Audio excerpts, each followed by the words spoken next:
You think your daily gym session cancels out sitting all day. It doesn't. Wait, you mean my morning run is useless? No, it's not useless. Yeah. But it's not enough. Yeah. Not even close. Oh, wow. Okay. Yeah. Welcome to Deep Into the Pages. Today we're opening up a book that is going to fundamentally rewrite how you view your daily relationship with your desk, your phone, and frankly, your own metabolism. Right. The book is called Body Electric, and it's by Manoush Zomorodi. She's an NPR host, a tech journalist, and someone who, she essentially lived the ultimate modern screen-filled life until it just broke her. Yeah, she hit a wall. Exactly. So she teamed up with a Columbia University physiologist, Dr. Keith Diaz, to uncover the hidden, honestly devastating toll that our digital lives are taking on our physical bodies. And I think we need to be very clear right from the jump about the analytical tone we're taking today. Yes, good point. Because this is not about wellness platitudes. We aren't here to give you some self-help guilt trip about, spending too much time on TikTok or checking your work email in bed. Right, no moralizing. Exactly. The cultural conversation around screen time is entirely too focused on morality. Like, you a bad person if you scroll. We are throwing out the morality. This is a strictly physiological breakdown of what happens to the human machine when it interfaces with modern digital life. And more importantly, how we can mechanically counteract it. Right, exactly. So whether you are, a marathon runner, a CrossFit champion, or just a proud self-proclaimed couch potato, the information we are unpacking today applies equally to you. Yep. We are going to look at the literal plumbing of your blood vessels, the electrical firing of your neurons, and the chemistry of your breath. It's fascinating stuff. It really is. So to figure out why that grueling 6 a.m. morning run is failing us, we actually have to look at what human bodies are, designed to do in the wild. Right, because to understand the dysfunction, you have to understand the baseline. And this is what evolutionary biologists call the evolutionary mismatch, or the evolutionary trap. For roughly 200,000 years, our bodies were engineered for one highly specific lifestyle, the Paleolithic hunter-gatherer. Okay, so lots of running. Well, no, actually, if you look at the physiological history, human beings were not built to be the strongest animals on the savannah. I mean, we couldn't out-sprint a cheetah or out-wrestle a bear, but we had this one superpower, which is stamina. Sweating and walking. Yeah. That's basically our evolutionary trump card. Precisely. It was just constant low-intensity movement. We were nomadic. So walking, foraging, squatting, carrying things. In fact, if you look at the fossil record, early human bones were about 20% denser and stronger than ours are today. Wait, 20%? That's a massive difference. Right. Survival just required perpetual motion. And that biological baseline held incredibly steady for millennia. Until, we figured out how to hack the system. Right. The agricultural revolution. Yeah, about 10,000 years ago, that hits. We stopped chasing our food and we started planting it in one spot, which obviously was an incredible leap in efficiency. But it was sort of the very first major step in engineering movement out of our daily lives. Over generations of farming, human bones actually grew thinner. Our jaws narrowed because our diets changed. But even then, let's be real, farming was still grueling physical labor. You were still moving all day. Oh, absolutely. It wasn't until the Industrial Revolution, and specifically the mid-20th century, that we managed to almost entirely eradicate physical effort from daily survival. And Body Electric shares this incredibly vivid story from 1947 that perfectly captures this rapid descent into stillness. Maybe washing machine story. Yes, it's a study from the University of Pennsylvania, and they were documenting the daily routines of a quote-unquote farm wife in Texas named Mrs. Verrett. At the start of the study, she didn't have electricity. And if you're listening to this right now, I want you to try to conceptualize what doing laundry meant for this woman in the 1940s. The sheer caloric burn is staggering. I couldn't believe this part. It really is. So, to do a single load of laundry, she had to haul these heavy wooden buckets of cold water from an outside pump. She had to heat them over a kerosene stove, transfer the boiling water to a gasoline-powered agitator, hand-wring the wet and incredibly heavy wool and cotton garments. That's exhausting. Right. Then hang them outside, and then press them by hand with solid iron wedges that she heated over a fire. The researchers tracked her movements meticulously. That one weekly chore required over a mile of walking and 8.5 hours of intense physical labor. And here is the stat that just made my jaw drop. In the breakdown of the data, the researchers noted she spent 53 hours standing just to do laundry over a 3-month period. 53 hours. 53 hours. Her body was engaged in constant load-bearing movement. But then the researchers intervened. They gave her this post-war dream home upgrade. Yep. They wired the house for electricity. They brought in an electric washing machine, an automatic ironer, and a dryer. And they documented the change for a magazine spread.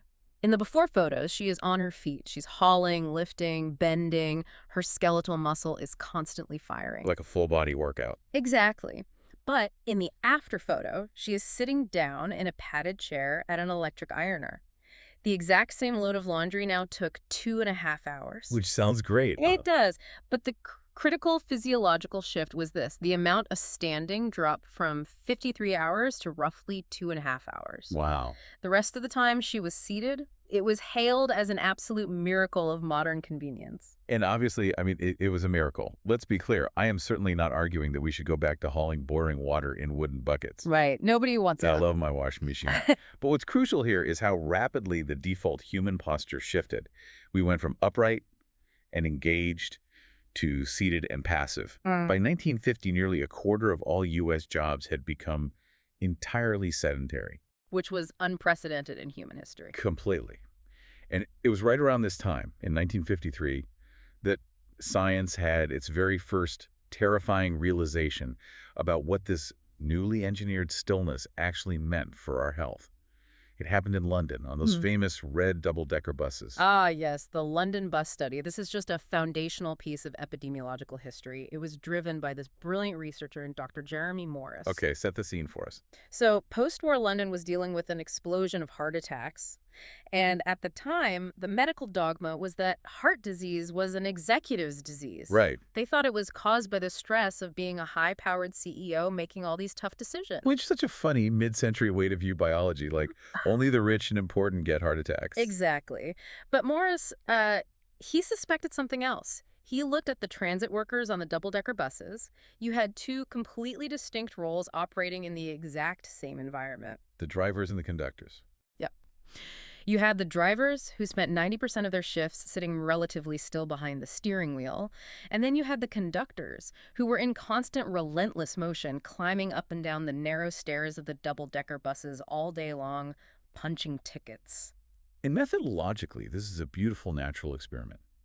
Because these were all men from the exact same working-class neighborhoods. Right. They earned the same wages, they ate the same post-war diets, they drank at the same pubs, used the same healthcare system. The only variable was the mechanics of their workday. And the health outcomes were radically, shockingly different.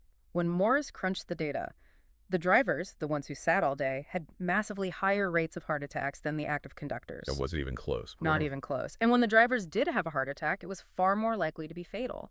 This was the precise moment the medical community established the first scientific link between physical inactivity and cardiovascular disease. Sitting was suddenly identified not as a luxury, but as a lethal occupational hazard. Which fast forwards us to today, and the modern paradox that Dr. Keith Diaz is researching at Columbia University. Yes. Diaz looked at our current reality. Today, the average American adult spends the equivalent of 187 days a year sitting. That is just a bleak statistic. Over half the year, your glutes are in a chair. And a lot of us, myself included, know this is bad. We know it. So we try to offset it. We try to buy our way out of it. Right. We buy the expensive running shoes, we go to spin class, we hit the CrossFit box at dawn. But Diaz unpacks this concept of the active couch potato. And I have to admit, reading this part of the book felt like a personal attack. Oh, it stings a bit. It's a deeply uncomfortable truth for anyone who prides themselves on their gym routine. The data shows that hitting the gym for 1 hour a day does not immunize you against sitting for the other 10 hours. So the math just doesn't work. No. Even if you meet or exceed the highest clinical guidelines for daily exercise, say, 150 minutes of vigorous cardio a week, if you spend the remaining 12 or 13 waking hours glued to a desk chair, your risk for heart disease, type 2 diabetes, and early all-cause mortality remains almost as high as someone who doesn't exercise at all. So wait, the exercise literally doesn't cancel out the sitting? It doesn't. It's a completely separate variable, and we have to explain why, because this is where the actual mechanics get fascinating. Well, let me jump in here with the obvious pushback, because I know exactly what people are screaming at their dashboards right now. Let's hear it. Fine, sitting is the enemy. The chair is trying to kill me, so I'll just use a standing desk. Right. If the problem is the chair isn't standing the magical fix, I walk through my office and I see people standing at their motorized desks for 4 hours straight, looking very smug and ergonomically superior. It is an incredibly logical assumption. I mean, it makes sense on paper, but physiology completely counters it. Standing desks, as a primary health intervention, are largely a myth when it comes to cardiovascular protection. Wait, really? So standing is just as bad? Well, it's bad in a different way because it misses the core issue. In fact, standing statically in one place for hours can actually contribute to a whole new set of circulatory problems like varicose veins, deep vein thrombosis, and lower back compression. Okay, so why isn't standing the fix? Because the core issue isn't just the angle of your hips, whether they're bent at 90 degrees in a chair or straight while you stand. The fundamental issue is muscle activation. Ah, When you sit, or when you just stand passively in one spot shifting your weight, the large muscles in your legs, your quadriceps, your hamstrings, and especially your calves are completely quiet. and those leg muscles are crucial. They aren't just for, propulsion. They are literal secondary pumps for your cardiovascular system. Precisely. Let's look at the soleus muscle in the calf. It essentially acts like a peripheral heart.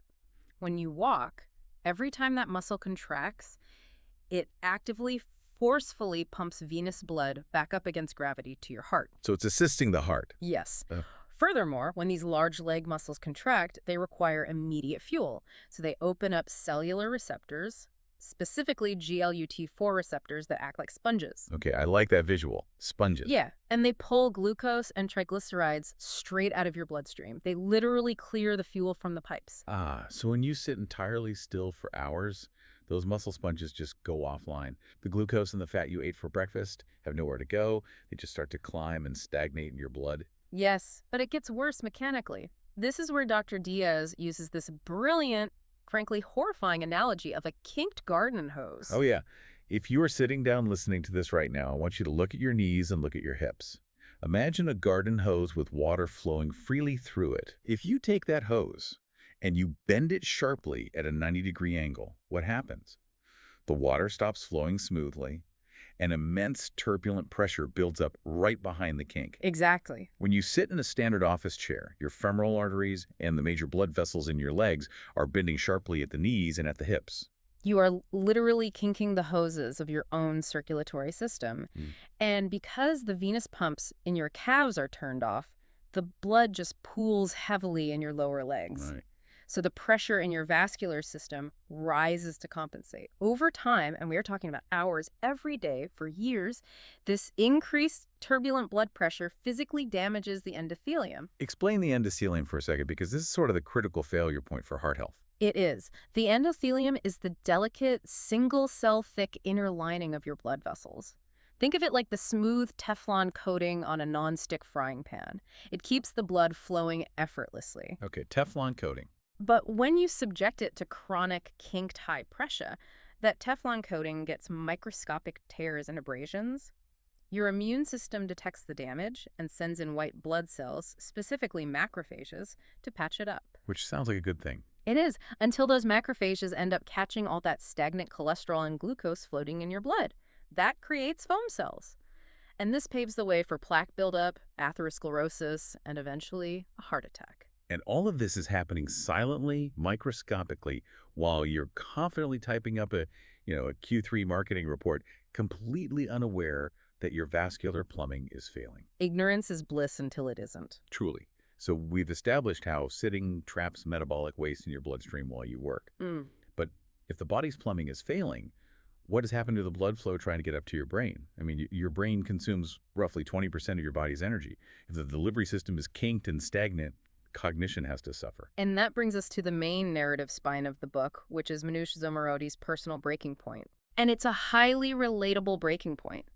During the pandemic, like millions of others, Zomorodi found herself entirely tethered to her technology. It was remote work, Zoom school for her kids, endless Slack notifications, and just doom scrolling through terrible news at all hours. I think we all remember that feeling. Just a constant screen trance. Exactly.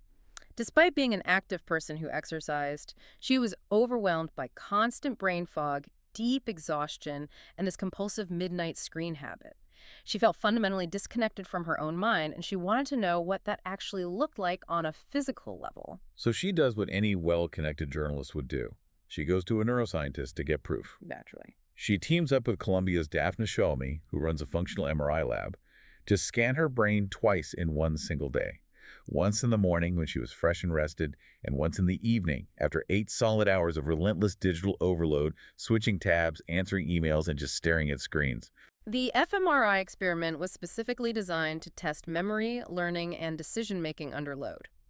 And the reveal from the brain scans is absolutely fascinating. What did they find? Well, in the morning scan, her hippocampus was highly active.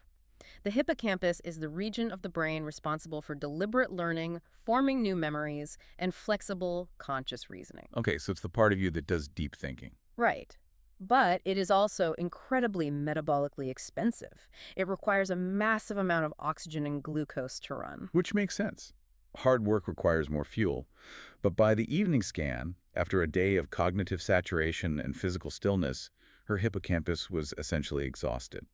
The fMRI showed it was practically offline. It was starved of fuel. But her brain wasn't totally asleep. That is the crucial finding. While the high-level decision-making hippocampus tapped out, another part of her brain, the striatum, became hyperactive. Okay, let's define the striatum, because I feel like this is the real villain of modern productivity. Well, it's not exactly a villain, but it is a very primitive survival mechanism. Yeah. The striatum is the autopilot region of the brain. It's responsible for habit formation, basic reflexes, and automatic repetitive behaviors. So it's the lizard brain taking over. Kind of, yeah. Yeah. And it doesn't require complex reasoning, which means it is incredibly metabolically cheap to run. So what does this actually mean for us on a Tuesday night? It completely reframes our evening behavior. Totally. Picture this. It's midnight. You are lying in bed. You know you have to be up in 6 hours. Your eyes are burning, yet you cannot stop swiping and doom scrolling through Instagram or reading pointless Reddit threads. It feels like a massive failure of willpower. We beat ourselves up like, why am I so weak? Why can't I just put the phone down? But the fMRI data shows it is not a moral failure. It is a physiological default. Your brain has burned through so much oxygen and energy during the day while your stagnant body failed to pump fresh fuel to it that the deliberate choice-making hippocampus is literally too starved to make the conscious decision to put the phone on the nightstand. That is mind-blowing. So the brain hands the steering wheel over to the cheapest system available, the striatum, the habit machine. And a striatum just wants to keep doing the easiest, most repetitive physical action available. Swiping, scrolling, tapping. That makes so much sense. When you are depleted, you just don't have the cognitive fuel to resist the frictionless design of an app. Your brain is quite literally too tired to stop. And tech companies know this. The entire architecture of the infinite scroll is designed to bypass the hippocampus and interface directly with the striatum. They rely on muscle memory. Seeing this data, Zomorodi realizes this isn't just a her problem, it's a global crisis of human energy. So she and Dr. Diaz decide to take this out of the fMRI lab and launch the Body Electric Global Experiment. Which was a huge undertaking. Yeah. They put out a call on her NPR show, expecting maybe a few hundred health nerds to sign up. But the response was so massive it crashed the servers at Columbia University.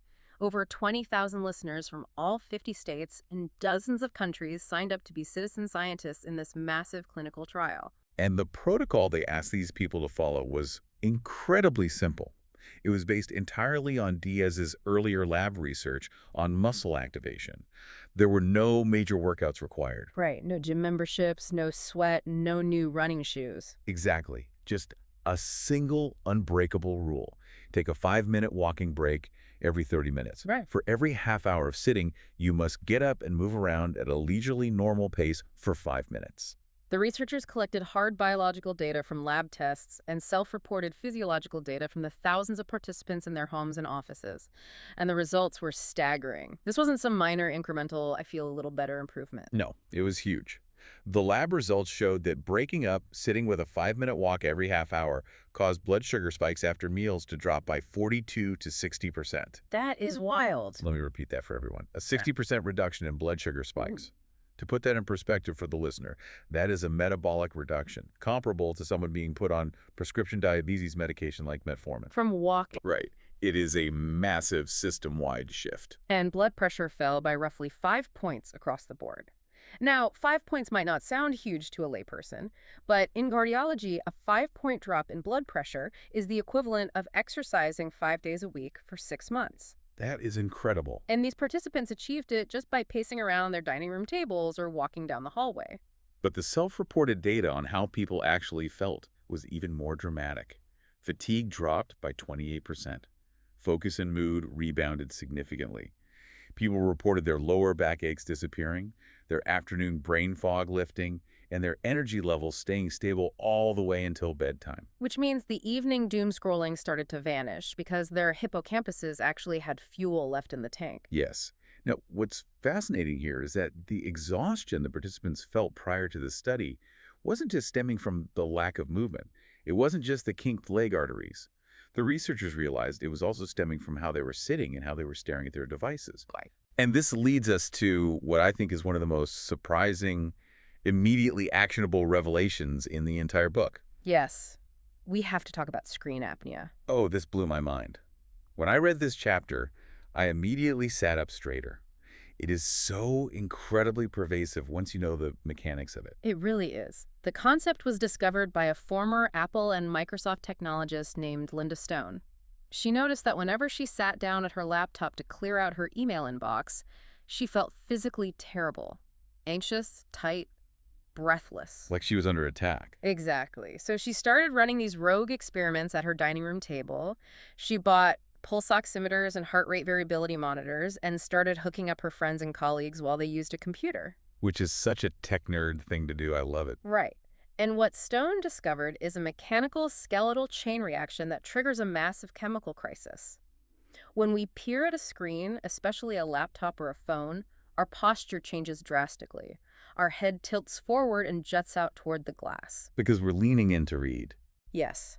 Now, the human head is heavy. It weighs about 10 to 12 pounds. But physics tells us that when you tilt that weight forward at a 45-degree angle, the leverage increases the gravitational pull on your neck exponentially. It puts roughly 50 pounds of pressure on your cervical spine. 50 pounds. I was trying to visualize that while I was reading. It's like having a giant bag of dog food just hanging off the back of your neck all day. That is a terrible but very accurate visual. And your body has to compensate for that load.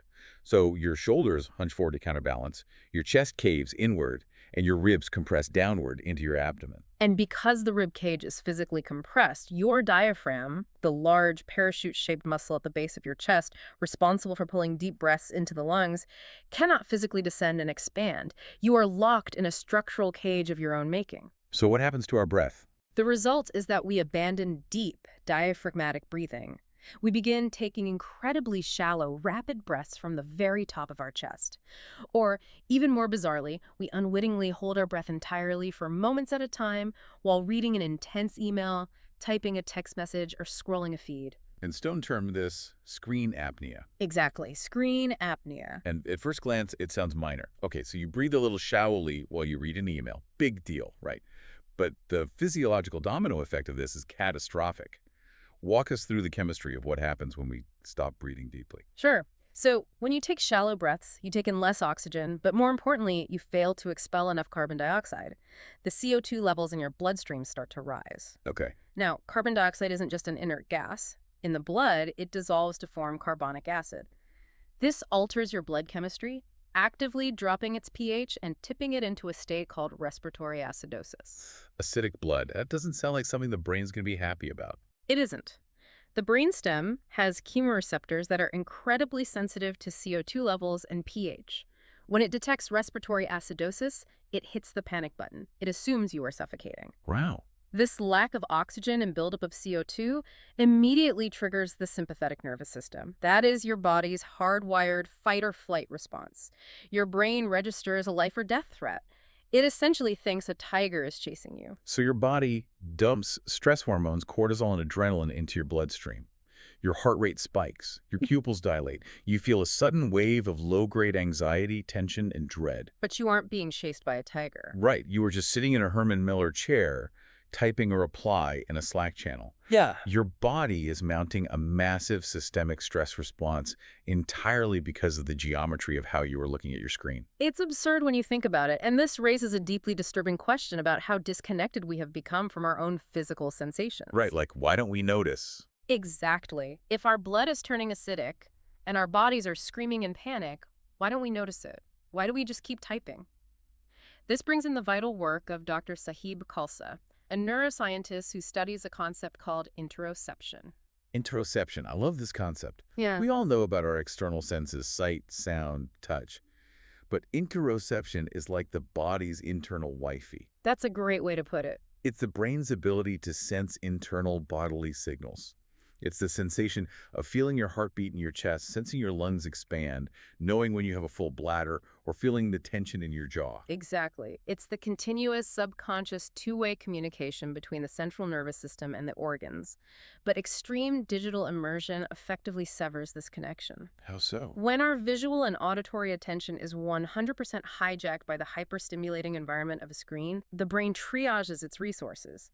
It tunes out the internal signals. We literally lose the neurological ability to feel that we are holding our breath, or that our shoulders are tight, or that our heart is racing. We go numb to our own distress. And Body Electric provides a truly wild, extreme example of what happens when this brain-body Wi-Fi short circuits on a mass scale. The phenomenon known as the TikTok tics. Oh, this is a fascinating and profoundly disturbing case study from 2021. Neurologists in pediatric emergency rooms around the world suddenly started seeing a massive, inexplicable spike in teenagers, specifically teenage girls and young women presenting with sudden, violent Tourette's-like tics. Physical spasms. Yes. They were hitting themselves, blurting out random words, experiencing severe, uncontrollable physical spasms. But these patients had no prior history of Tourette's disorders, which are actually quite rare. So what was causing it? It turned out to be a mass psychogenic illness, and it was traced directly back to TikTok. Videos of influencers with actual Tourette's syndrome or Tourette disorders had gone viral on the platform. Because these teenagers were so deeply immersed in the app, spending hours upon hours completely disconnected from their own somatic reality, experiencing screen apnea, and highly susceptible to social contagion, their nervous systems essentially short-circuited and downloaded the physical symptom. Their bodies began manifesting the exact tics they were watching on the screen. Yes. It is the ultimate proof of how incredibly fast a disconnected, overstimulated, oxygen-starved nervous system can produce severe physical pathology. It's the brain crying out through the body. That is just chilling. So to cure this screen apnea, to fix this severed interoception, and to reverse the massive metabolic stagnation we talked about with the kinked leg arteries, how do we proceed? Well, we have to rethink everything. Because I'm trying to picture how to fix this without just quitting my job or going to the gym for 3 hours a day. It almost sounds like we need a totally different way of thinking about daily energy. We do. We have to entirely change our conceptual model of how human energy works. We are currently operating on outdated analogies. Right. In our briefing notes for this topic, there's a brilliant comparison to forest fire management. Let's walk through this. Yeah. For decades, the foundational forestry policy in the United States was absolute fire suppression, the Smokey the Bear model. The goal was to put out every single flame immediately. Zero tolerance for fire. But ecologists eventually realized that policy backfired terribly. By suppressing every small natural fire, they allowed dead brush, dry pine needles, and debris to build up heavily on the forest floor year after year. Okay, so a massive stockpile of fuel. Right. So when a fire inevitably did escape their control, it had massive amounts of accumulated fuel. It became a catastrophic superfire that burned so hot it destroyed the very soil and the entire ecosystem. And what was the solution? The scientific solution was to reverse course and reintroduce controlled burns, intentionally starting small, manageable fires to regularly clear out the underbrush before it could ever build up to dangerous levels. We need to apply this exact logic to the human metabolism. Yes, precisely. Sitting at a desk, completely still all day, is like absolute fire suppression. You're allowing the metabolic underbrush, the excess glucose from your lunch, the pooling triglycerides, the carbon dioxide to pile up in your bloodstream for 10 straight hours. It's toxic buildup. Then going to the gym at 6 p.m. and doing a massive high-intensity workout to burn it off is like setting a superfire. It's a huge, stressful event on the body that doesn't actually undo the microscopic damage of the buildup that happened all day. The 5-minute movement break every half hour is the controlled burn. It's a small, manageable activation of the leg muscles that regularly clears the metabolic underbrush. It pumps out the pooled blood, burns off the excess glucose, and resets the breathing pattern every 30 minutes, preventing the toxic buildup from ever occurring in the first place. I love that. And, as I was reading this, another analogy popped into my head that really works for our tech-obsessed brains. Let's hear it. It reminds me of how my dad used to maintain his vintage car batteries, or really how any modern lithium-ion battery works.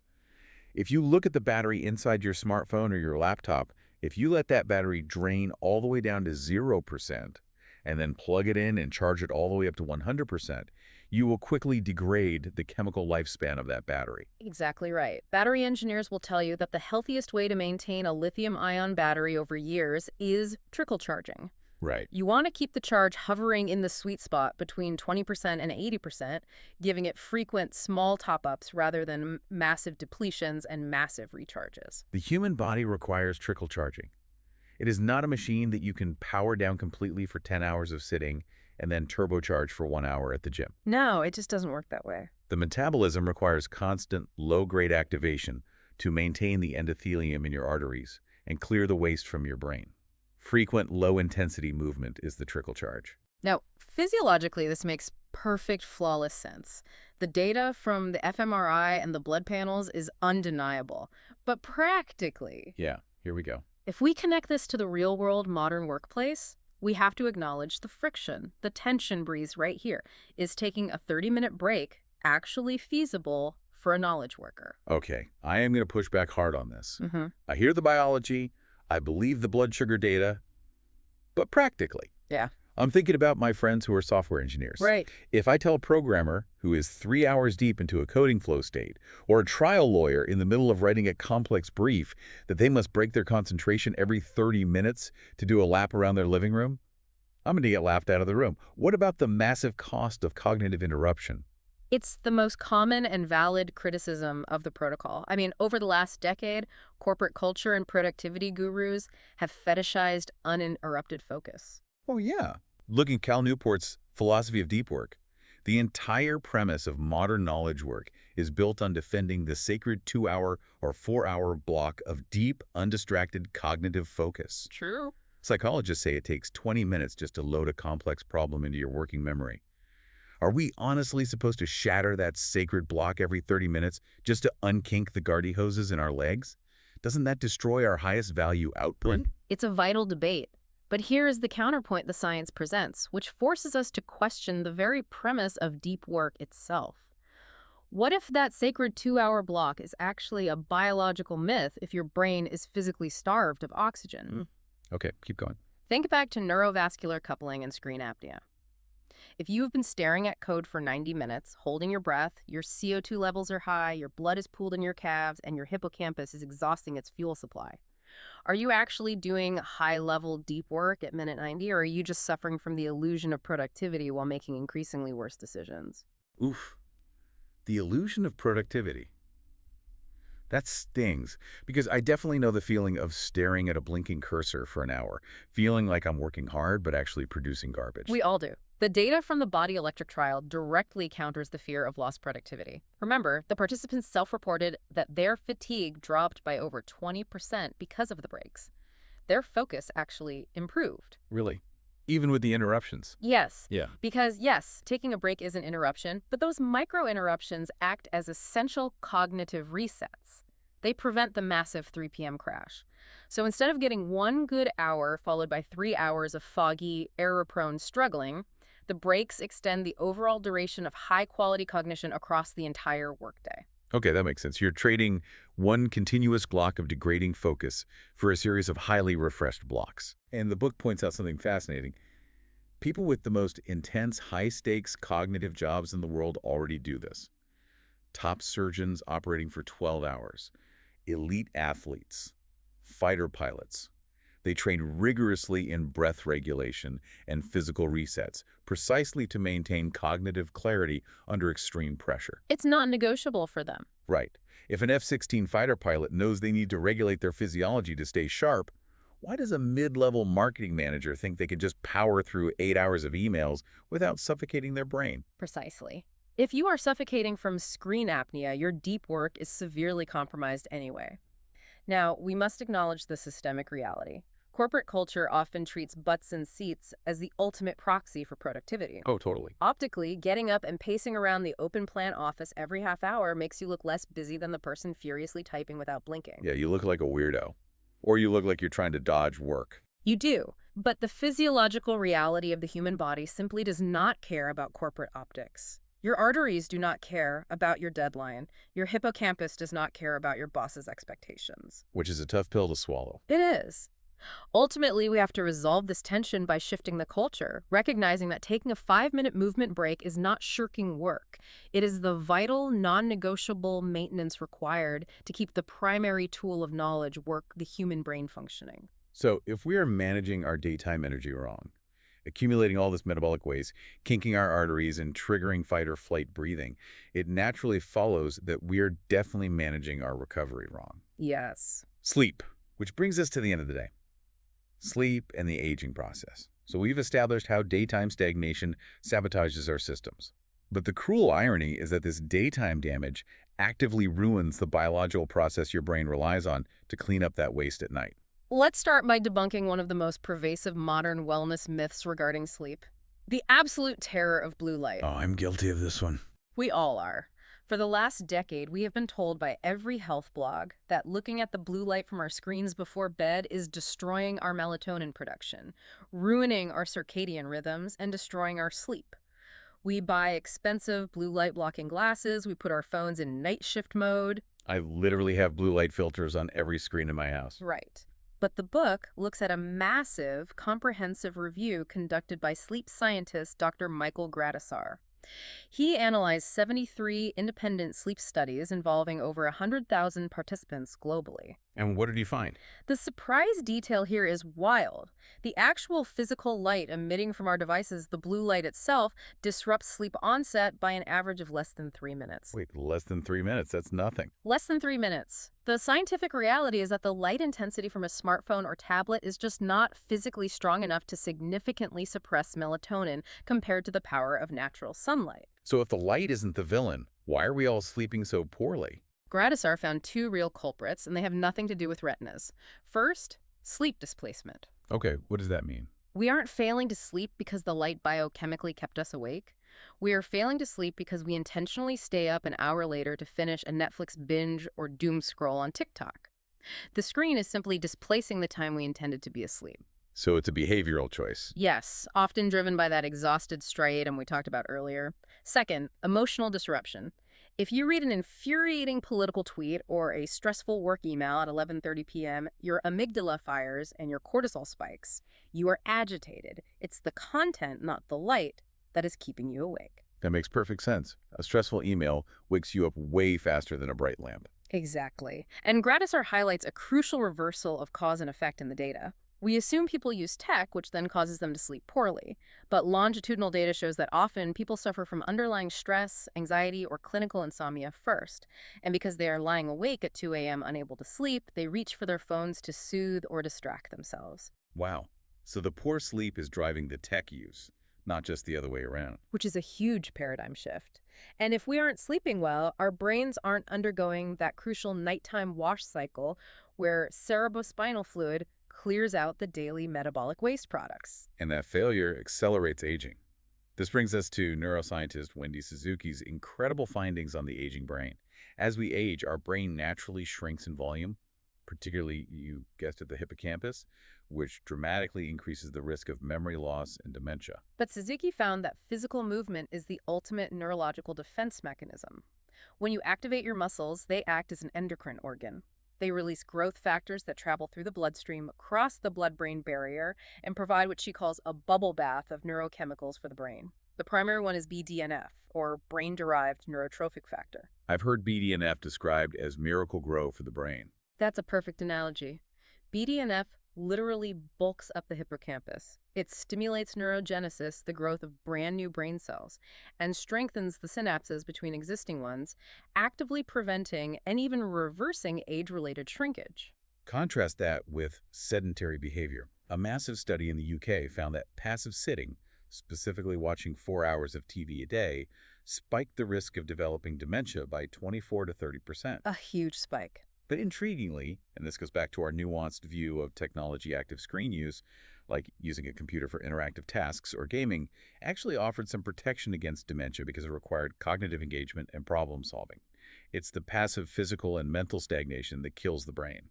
If we look for models of how to age well, we inevitably look at Dan Buettner's work on the blue zones, places like Okinawa, Japan, or Sardinia, Italy, where people routinely live healthy, cognitively intact lives well past 100 years old. I love this contrast.